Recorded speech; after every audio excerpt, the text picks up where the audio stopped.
کسی ملک میں ایک نیک دل بادشاہ حکومت کرتا تھا۔ اس کی بہت بڑی سلطنت تھی۔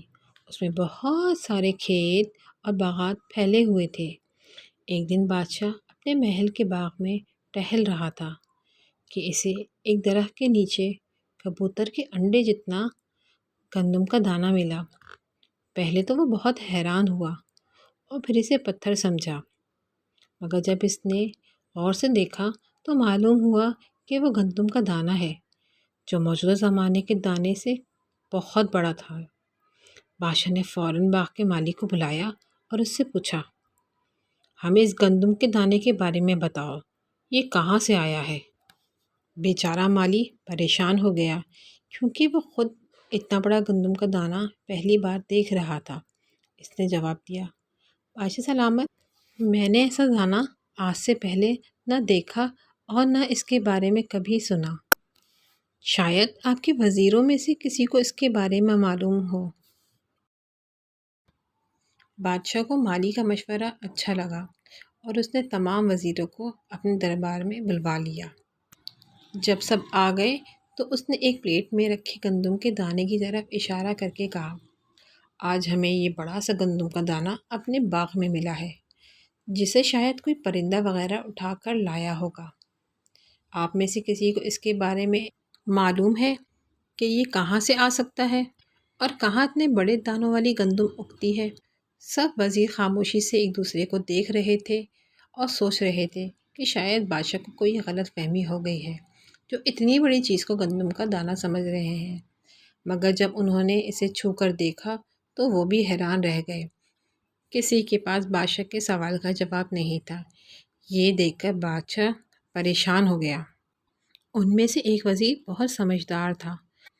اس نے بادشاہ سلامت کو مشورہ دیا، بادشاہ سلامت، ہم سب وزیر تو دوسرے کاموں میں مصروف رہتے ہیں، اس لیے ہم نے کبھی اس طرف دھیان نہیں دیا۔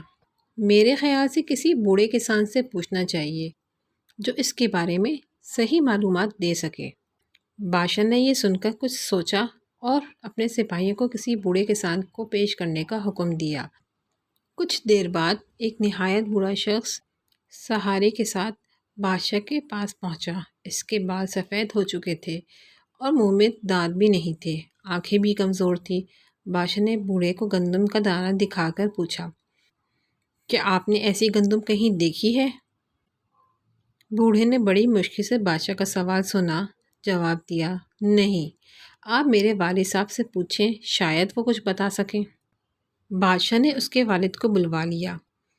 کچھ دیر بعد ایک اور بوڑھا آدمی ایک لاٹھی کے سہارے بادشاہ کے دربار میں آیا۔ اس کے سفید بالوں میں کچھ کالے بال بھی تھے، منہ میں بھی کچھ دو چار دانت سلامت تھے، نظر بھی کچھ بہتر تھی۔ وہ اپنے بیٹے سے کافی بہتر حال میں تھا۔ بادشاہ اسے اس حالت میں دیکھ کر حیران ہوا اور پھر اسے گندم کا دانہ دکھا کر سوال کیا، بڑے صاحب، کیا آپ اس طرح کے گندم کے بارے میں جانتے ہیں؟ بوڑھے نے گندم کا دانہ دیکھا اور کہا، جناب، میں نے اتنا بڑا دانہ کہیں نہیں دیکھا۔ ہمارے زمانے میں گندم کا دانہ بڑا تو تھا، مگر یہ تو کافی بڑا ہے، شاید میرے والد آپ کو کچھ بتا سکیں۔ بادشاہ نے بے چینی کے عالم میں اس بوڑھے کے باپ کو دربار میں بلوا لیا۔ کچھ دیر بعد ایک شخص بغیر کسی سہارے کے دربار میں داخل ہوا۔ اس کے سر کے بال آدھے سفید اور آدھے کالے تھے، منہ میں دانت بھی اپنے بیٹے اور پوتے سے زیادہ تھے، یعنی بوڑھا صحت کے معاملے میں اپنے بیٹے اور پوتے سے کئی گنا اچھے حال میں تھا، حالانکہ یہ کافی بڑی عمر کا تھا۔ بادشاہ اسے دیکھ کر مزید حیران ہو گیا۔ اس نے بوڑھے کو گندم کا دانہ دکھا کر پوچھا، حضرت، کیا آپ نے ایسی گندم کہیں دیکھی ہے؟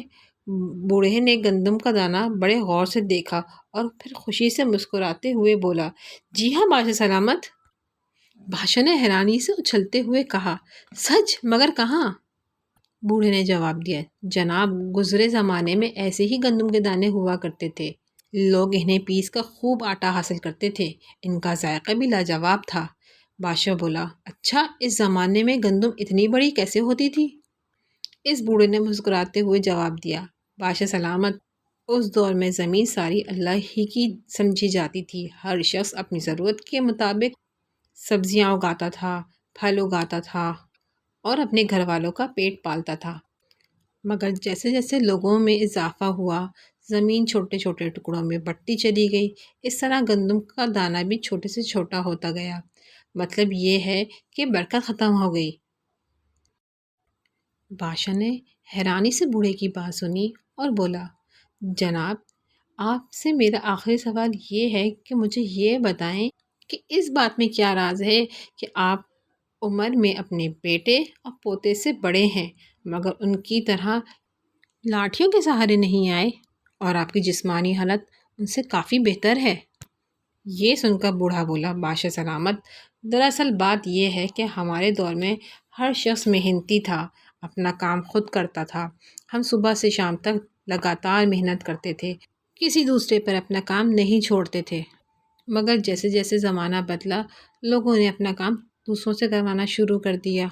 کھیتوں میں کام کرنے کے لیے مزدور رکھ لیے، دوسری سہولتوں سے فائدہ اٹھانا شروع کر دیا۔